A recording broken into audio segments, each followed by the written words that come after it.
There is something strange about time. We remember yesterday, but never tomorrow. A glass can shatter, but never unshatter itself. Our everyday experience tells us time moves forward, always forward. But the universe is full of surprises.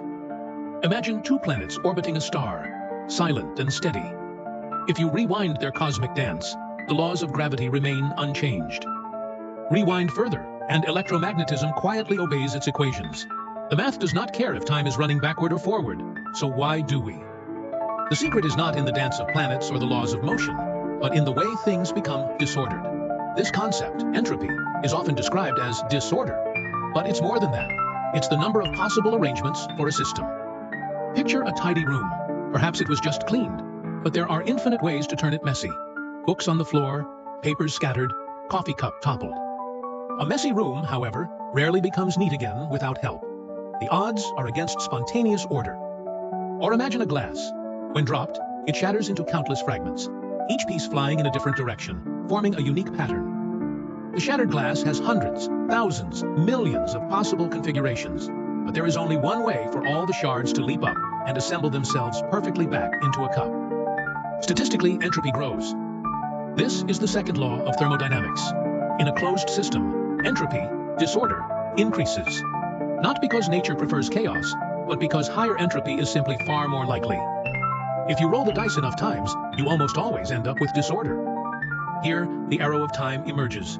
We move from tidy to messy, whole to broken, past memory to future uncertainty. Time's direction is set by entropy. Yet an even deeper mystery remains. Why did the universe start with such stunning order? At the Big Bang, the cosmos was hot and dense, but also uniformly smooth. It was an ocean without ripples, a canvas unpainted by stars or galaxies. In that low-entropy dawn, anything could happen. Gravity had not yet sculpted its masterpieces. Matter was free to assemble, stars to ignite, galaxies to swirl, planets to form. With complexity, life appeared. Creatures who could remember, who keep record of the past, but not the future. Our memory is a trace of lower entropy. If the universe had started with maximal disorder, nothing would change.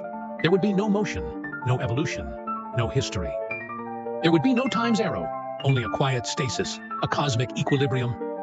The arrow of time is not woven into the equations of physics, but drawn through the history of the cosmos. We move from order to disorder, from simplicity to complexity, and perhaps someday back toward uniformity, as stars burn out and entropy reaches its shadowy peak.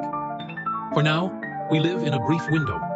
The universe flows, and we flow with it, remembering the past, shaping the future, carried ever forward by the arrow of time.